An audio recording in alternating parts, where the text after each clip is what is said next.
Assalamualaikum warahmatullahi wabarakatuh. Hai sobat, perkenalkan nama saya Anissa Khairani Hasibuan, NIM 2005-10270. Nah, di sini saya akan menjelaskan apa itu prinsip haki dalam TRIPS dan WTO tersebut. Kita akan menyimak tentang apa itu perjanjian TRIPS dan WTO. Prinsip TRIPS dan WTO ini merupakan salah satu hal yang wajar dan berlaku dengan sendirinya, yaitu setiap manusia anggota yang terikat dengan perjanjian TRIPS dan WTO ini harus melaksanakan prinsip-prinsip yang perlindungannya dalam perjanjian TRIPS WTO tersebut dan memberikan perlindungan yang dicantumkan dalam konvensi Bern. Sama halnya kita lihat dengan hak cipta. Dalam hak perlindungan tersebut, hak milik industri ini juga menembus batas sama nasional. Kepentingan perlindungan haki ini, hak kekayaan intelektual ini tidak hanya sekedar seharusnya, karena keberadaan perjanjian TRIPS dan WTO tersebut ini dapat dikatakan sebagai langkah baru dalam kancangan perekonomian tersebut. Jadi prinsip haki ini dalam perjanjian TRIPS dan WTO tersebut bisa kita lihat dari prinsip free to determine. Prinsip ini adalah ketentuan yang memberikan kebebasan kepada setiap para anggota untuk menentukan cara-caranya yang dianggap sesuai untuk menerapkan ketentuan-ketentuan yang tercantum dalam perjanjian TRIPS dan WTO tersebut. Di dalam sistem hukum itu mereka juga itu memilikinya. Jadi yang kedua itu tentang prinsip intellectual property convention adalah ketentuan yang mengharuskan para anggota untuk menyesuaikan peraturan perundang-undangan dengan berbagai konvensi internasional di bidang hak kekayaan intelektual tersebut. Yang ketiga, prinsip national treatment. Prinsip ini tertuang dalam pasal 3 TRIPS WTO tersebut yang mengharuskan para anggotanya untuk memberikan perlindungan hak kekayaan intelektual tersebut yang sama antara warga negaranya sendiri dengan warga anggota lainnya, dengan perhatian memberikan beberapa pengecualian yang telah ada berdasarkan Konvensi Paris, Konvensi Bern, Konvensi Roman, dan Ipit-Stans-Wetscheden 1989. Nah, di sini saya akan menjelaskan juga apa itu prinsip One Favor National. Prinsip ini sebagai prinsip berlakunya istimewa bagi negara tertentu yang tertuang dalam pasal 4 TRIPS dan WTO tersebut. Prinsip ini memuat ketentuan yang mengharuskan para anggotanya memberikan perlindungan haki yang sama terhadap seluruh anggotanya tersebut. Jadi prinsip ini juga bisa menghindar terjadinya diskriminasi suatu hal negara terhadap negara lain dalam memberikan perlindungan haki tersebut. Nah, yang kelima, prinsip exhaustion adalah ketentuan yang berhubungan dengan penyelesaian sengketa yang berdasarkan perjanjian TRIPS dan WTO tersebut. Nah, di sini saya akan juga menjelaskan apa itu fungsi dan sifat dari hak cipta tersebut. Hak cipta ini kita lihat fungsinya itu untuk mengetahui fungsi hak cipta ini kita harus juga merujuk pada Undang-Undang Nomor 19 Tahun 2002. Pasal 2 Undang-Undang sebab menjelaskan mengenai fungsi dan hak cipta tersebut. Bunyi dari pasal tersebut kita bisa lihat hak cipta merupakan hak eksklusif bagi pencipta atau pemegang hak cipta untuk mengumumkan apa memperbanyak ciptaan yang timbul secara otomatis setelah suatu ciptaan yang dilahirkan tanpa mengurangi pembatasan menurut peraturan perundang-undangan tersebut.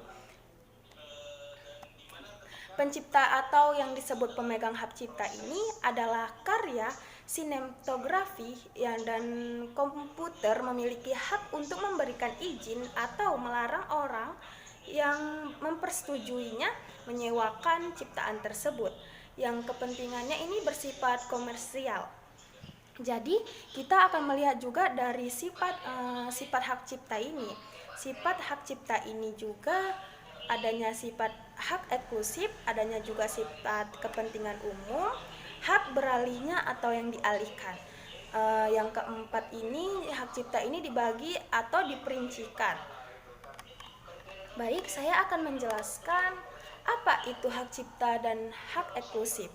Hak cipta atau hak eksklusif ini berdasarkan dari artinya itu yang diciptakan dari Undang-Undang Nomor 28 Tahun 2014 yang disebut bahwa hak cipta ini ialah hak eksklusif yang diartikan sebagai hak karena hak cipta ini hanya diberikan kepada pencipta atau pemilik atau pemegang hak cipta tersebut.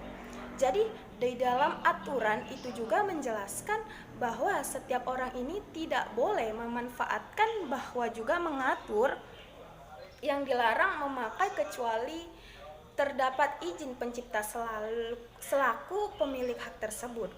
Jadi yang menerima hak cipta ini ialah pemegang hak tersebut. Yang kedua itu hak cipta untuk kepentingan umum. Seperti yang kita jelaskan juga bahwa hak cipta ini merupakan hak eksklusif yang istimewa, tetapi ada pembatas-pembatasnya tertentu yang bahwa hak cipta ini juga perlu untuk memperhatikan kepentingan masyarakat atau yang masyarakat umum lainnya juga turut memanfaatkan hak cipta seseorang. Jadi, secara umum juga dijelaskan hak cipta ini atas suatu ciptaan tertentu yang dinilai penting demi kepentingan umum dibatasi penggunanya. Jadi, sehingga terdapat keseimbangan antara yang serasi kepentingan individu dan kepentingan masyarakat juga. Jadi kepentingan-kepentingan tersebut ini seperti yang kita lihat, kepentingan pendidikan, kepentingan pengetahuan, kepentingan penelitian dan pengembangan. Ketika seseorang ini memandang perlu, maka dapat diwajibkan pemegang hak cipta ini untuk menerjemahkan antara memperbanyak atau memegang hak cipta tersebut dapat memberi izin kepada pihak lain untuk memperizinkan atau menggunakannya secara sah. Jadi hak cipta dapat beralih atau dialihkan sebagai bentuk-bentuk benda yang bergerak. Demikian juga dengan hak cipta di mana dapat beralih maupun dialihkan sebagai atau dialihkan secara umum atau keseluruhannya.